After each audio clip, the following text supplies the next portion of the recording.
lambda 1, entonces lo puedo expresar en dimensión 1 más 1. Tenemos un 1 más 1. Se expresa de esta manera. El elemento 0, 0 es gamma. El elemento de la fila 0, columna 1, es más o menos gamma beta. El elemento 1, 0, que faltó, ¿sí? También más o menos gamma beta. Y el elemento 1, 1, más o menos gamma. Bien, nos falta determinar aún los signos, ¿no? ¿Cómo los determinamos ahora sí los signos que quedan? Pero el tercer elemento no es menos más, Sí, lo que gamma pasa, beta. claro, puede ser más menos o menos, menos más o más menos, da lo mismo, la verdad. Porque no está determinado su signo. Y como no está determinado, es más menos o menos más. Eso no se preocupe. Simplemente no está fijado su signo. Para fijar el signo nos queda solamente utilizar la última condición que no lo hemos utilizado, que nos dice que el determinante de esta transformación debe ser igual a 1. Sabemos que esto de aquí es positivo porque esa era una condición para las transformaciones de Lorentz. Entonces, si usamos esta condición, ¿qué tendríamos? Tendríamos lo siguiente. Aquí tendría que ser gamma cuadrado, acá no tendría un signo definido. Por acá tendría menos gamma por beta al cuadrado. Y aquí, por ejemplo, nos podemos dar cuenta de algo. Si yo coloco acá signos diferentes, ¿sí? Si colocamos acá signos diferentes, haría que esto siempre quede un negativo aquí, ¿no? El producto nos quedaría de esta manera. Esto haría que en esto nos quede gamma cuadrado más gamma cuadrado beta cuadrado. Y esto no es igual a 1, ¿sí? La otra posibilidad es que ambos tengan los mismos signos. Si ambos tienen los mismos signos, por eso es que te decía que sea menos y más aquí. No es que aquí va a ser menos y aquí más y menos. Hay que analizar en esta última condición.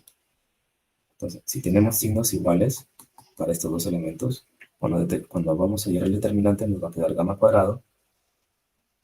Ah, otra cosa. Si aquí vamos a tener que fijar el signo positivo también. Para tomar esa elección, tendríamos que aquí tomar el signo positivo que nos produce un gamma cuadrado, y aquí tenemos que tomar los mismos signos. ¿Sí? Sin embargo, ¿qué te dice esto de aquí? Te dice que esto de aquí, el elemento 1, 0, es el negativo del beta por el lambda 1, 1. Si aquí lo fijamos como un valor positivo, inmediatamente queda fijado este tercer elemento como menos gamma por beta. Y según el análisis que acabamos de hacer, el signo de aquí también debe ser el mismo. Entonces, fijando el signo de aquí, inmediatamente he fijado el signo de aquí. Y por lo tanto también el signo de aquí, con esta condición del determinante. ¿Sí? Bien, entonces aquí obviamente satisface, esto es igual a 1. ¿Sí? Ahora sí los signos son correctos. Y ahora, ¿cómo lo pasamos a la dimensión 1 más 3, que es lo que nos interesa? ¿Sí? Simplemente lo que vamos a hacer es lo siguiente. Lo voy a pasar a la dimensión 1 más 3, que es gamma, menos gamma por beta. ¿Sí? Voy a completar con ceros. Aquí va a ser menos gamma beta, acá va a ser gamma, 0, 0, 0, 0, 0, 0.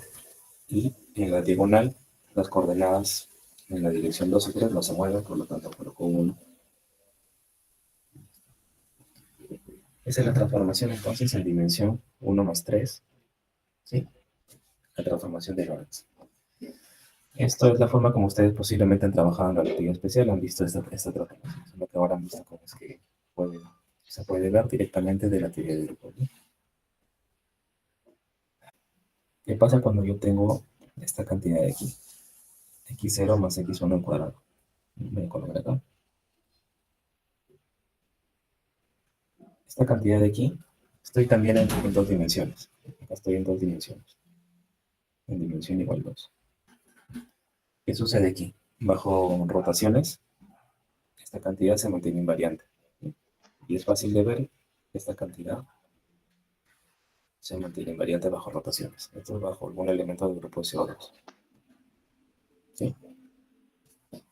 Nosotros en un espacio-tiempo, en el esquema de el espacio de Minkowski, nosotros normalmente requerimos que el intervalo se mantenga invariante. No hablamos del intervalo, no hablamos de una distancia, sino hablamos del intervalo. Y el intervalo en este sentido lo tenemos así, según nuestra métrica. De esta manera. Bien, y cuando eso se transforma bajo estas transformaciones de Lorentz, esto más o menos nos debe quedar de esta forma. Y esto se debe mantener invariante, ¿no? Debe ser igual a la cantidad original. Entonces también hay una especie de grupo de rotación, si hacemos el análogo con esto, ¿sí? Si hacemos una analogía con lo que sucede con dos dimensiones, aquí ya no estamos en dos dimensiones, sino estamos en dimensión 1 más 1. O sea, ya no hay dos dimensiones espaciales, sino hay una temporal y una espacial. Entonces podemos hacer una especie de analogía. ¿Cómo era la representación del grupo de CO2? En el grupo de CO2 teníamos un coseno del ángulo, un coseno del ángulo, un seno del ángulo y un menos seno del ángulo. ¿Sí? Más o menos de esa forma. ¿Está bien?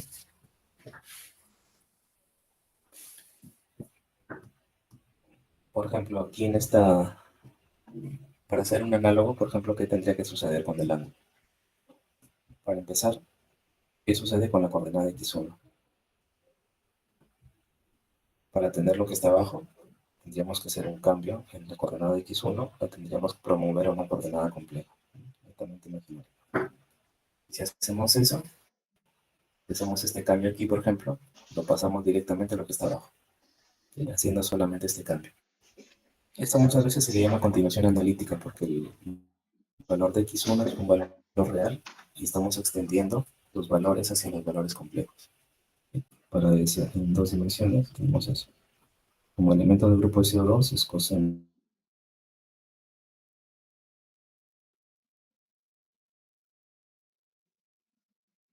Como deseamos realizar la rotación, tendremos acá el signo más o menos. Eso va a depender.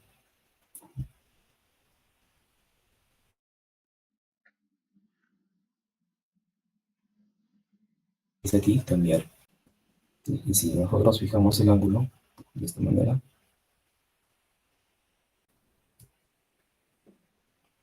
y ya está. Esto básicamente nos va a dar lugar a lo siguiente. Después de deshacernos de parte imaginaria, ¿sí? Se puede demostrar que esto de acá nos queda de esta manera, como un coseno hiperbólico. Acá nos queda coseno hiperbólico. Y acá nos queda menos seno hiperbólico. Y acá también menos seno hiperbólico. ¿Sí? De x0 y de x1. Una forma de ver esto es básicamente en el diagrama que había hecho anteriormente. En este diagrama, tomar los ángulos de esta manera, ya que el tiempo está aquí. Este ángulo es el phi y la tangente de phi representan los cambios en x1 respecto a x0 y eso es beta. Si comparamos esta matriz con la que tengo aquí,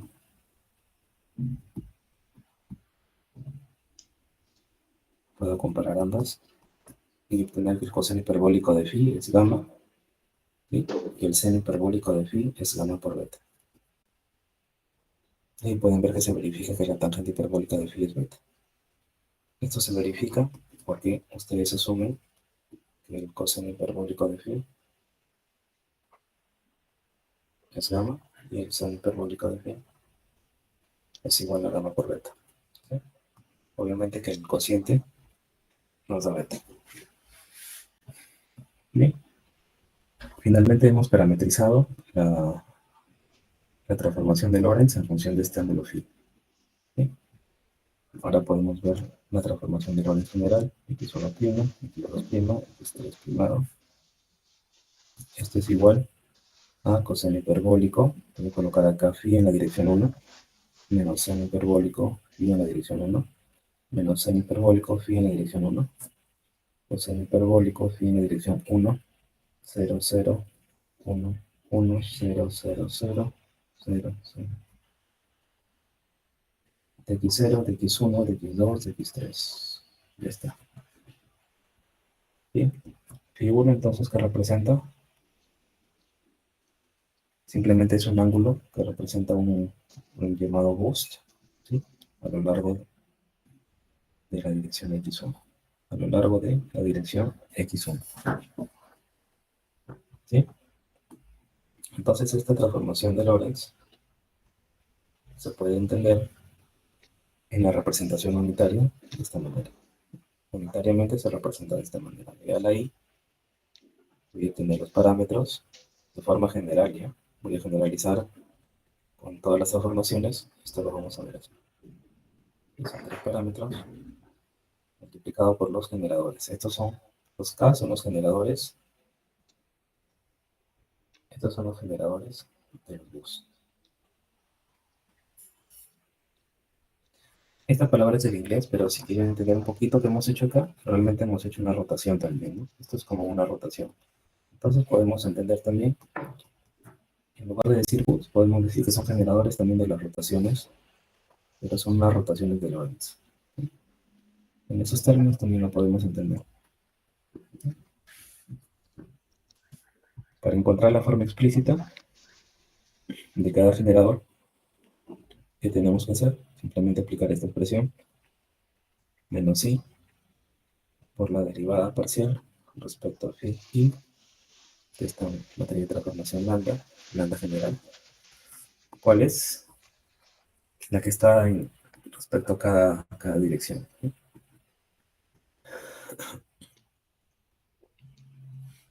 Y esto lo evalúa en todos los parámetros a cero. Y lo que sucede cuando hacemos una transformación de Lorentz solamente en una sola dirección. Si esta es la dirección x1, este es otro sistema x1 primado. ¿Sí? Este es x0 y este es x0 primo. Si solamente tenemos coordenadas espaciales, voy a poner acá x2 y aquí la dirección, tanto en dirección, decimos que x2 y x2' y se mantiene sin alterar, y x3 es igual a x0'.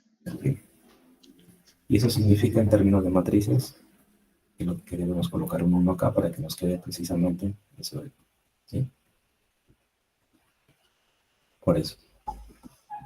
Bien, la forma explícita que tienen que hacer, tienen que hallar la derivada de esto de aquí. Por ejemplo, para hallar K1 de forma explícita, ¿qué tendrían que hacer? Tendrían que poner acá el menos i y ponerse a derivar. Derivar el coseno hiperbólico de phi1 respecto a phi1, ¿sí? Colocan acá la derivada. ¿Cuánto es la derivada? El coseno hiperbólico. Coseno hiperbólico, y también acá igual.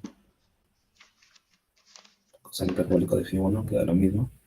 El negativo simplemente es el mismo signo de aquí que lo estoy transportando. Y el coseno hiperbólico es el hiperbólico. Luego todos los otros elementos son, aquí sí son cero, porque la derivada de una constante es cero. Ahí sí queda cero todo lo demás. Ahí sí.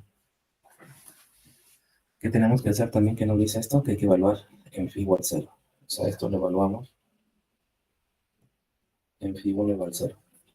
Y aquí es igual. K1, ¿cómo queda? Menos i multiplicado por seno hiperbólico de 0. Esto es 0. 0 por menos i, menos i. El seno hiperbólico de 0 debe quedar 1 multiplicado por menos i. Con este negativo queda positivo. Del otro lado también queda positivo. Y luego todos los otros elementos son ceros. ¿Sí? Este es el generador K1.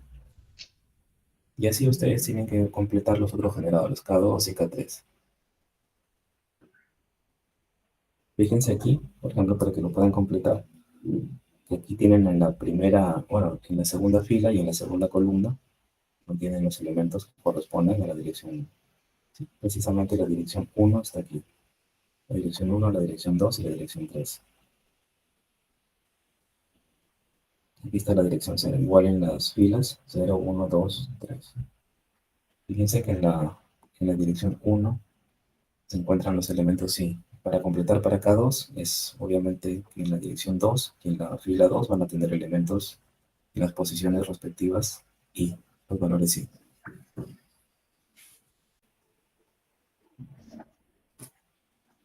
Se puede entender como un grupo de rotaciones en el espacio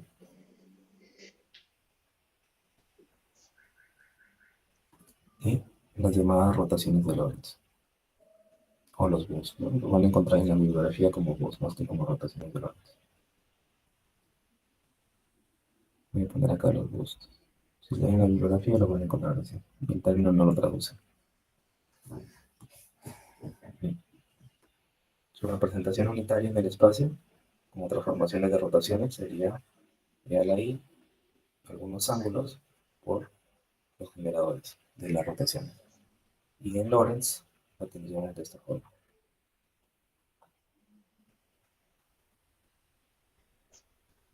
Entonces, ¿cómo se ve un elemento del grupo propio de Lorentz como tal? Un elemento general del grupo de Lorentz, entonces, en su representación unitaria, se puede ver como el producto de ambos elementos. Y sería la suma de los ángulos arriba, ¿no? De las rotaciones. Debería ser la suma, ¿sí? En principio tenemos eso, el producto, ¿sí? Esta es la representación como rotación y esto es como una transformación de Lorentz pura. Nosotros, claro, lo que haríamos sería simplemente colocar un solo exponencial y sumar esto de aquí, ¿verdad? Siempre y cuando esto de acá son cantidades escalares. Si fuesen escalares, se puede hacer directamente. Aquí hay un tema que tenemos el producto de dos matrices. El exponencial es matriz y en general no es igual a más uno. ¿Sí? De manera general, yo no puedo hacer eso cuando son matrices. Con cantidades escalares sí, y lo hemos hecho toda la vida, ¿sí? Pero con matrices no podemos hacer eso. ¿Por qué? Porque en general estas matrices no conmutan, ¿sí? Saben que las matrices, no todas las matrices conmutan, así que en general no podemos hacer eso. Sin embargo, en este caso muy particular, estos parámetros normalmente son pequeños, ¿sí? Son infinitesimales. Y esto de acá sí se puede aproximar en esos sectores. Esto hay que demostrarlo, pero a las finales en la demostración obtenemos lo que decía su compañero. Esto de acá lo podemos expresar de esta forma. De forma aproximada. Si utilizamos transformaciones infinitesimales, obviamente se cumple la igualdad. Hasta el primer orden en los parámetros θ y φ, sí es cierto que se cumple eso. ¿Sí? Por eso pongo esta simbología de acá. ¿Sí? Y otra cosa interesante es que esto se puede escribir o sea, puedo meter todos estos elementos en una sola matriz, ¿no? Habíamos visto al inicio, no sé, a ver, vamos a ver si lo hice. Aquí. Habíamos visto las transformaciones infinitesimales, ¿verdad? Sí. Esta era la transformación infinitesimal que le correspondería a Lorentz. Esta estructura de aquí, con estos omegas que aparece acá, esta letra omega que aparece, corresponde al parámetro infinitesimal. Pero no aparece acá. ¿Dónde está el omega? No aparece, ¿no? Pero nosotros por eso podemos demostrar, y eso es parte de un ejercicio que les dejé, esto de acá, tranquilamente se puede colocar de esta manera. Donde estos son parámetros antisimétricos, y esto de aquí representa los generadores de Lorentz. Todos, los J y los K están metidos aquí. La definición la tienen en la práctica que les dejé. Vayan a ese ejercicio al que les tocó y pueden ver cómo es que esto es posible, cómo es posible esta igualdad. ¿Sí? Esta es la representación unitaria de Lorentz. A nosotros nos va a interesar en el curso esto de acá, esta representación. Pero ya saben que está compuesta básicamente de rotaciones y de transformaciones de Lorentz puras. Según cómo se define la transformación, por ejemplo, yo tengo mi transformación de Lorentz de esta manera. Y de forma infinitesimal se escribe así. Pero hay algunos que la definen de esta manera, con un negativo acá. Entonces, según eso, cambia el signo de aquí, del exponencial. Yo no recuerdo cómo la se definía en la práctica, no lo tengo en la mente, es más o menos le puse acá, Lo definió con más ahí. o más, ya. Pero pueden ustedes tranquilamente encontrar en algún texto con un signo negativo. O sea, no es que sea algo, es algo arbitrario, pero hay que definir esa arbitrariedad de acuerdo a la transformación que hemos tomado aquí. Nosotros hemos colocado el signo positivo aquí. ¿Sí? Decimos que es arbitrario y ninguno está mal, sino ambos están bien, solamente que es una arbitrariedad nada más. Es lo que no te dicen de dónde viene el signo.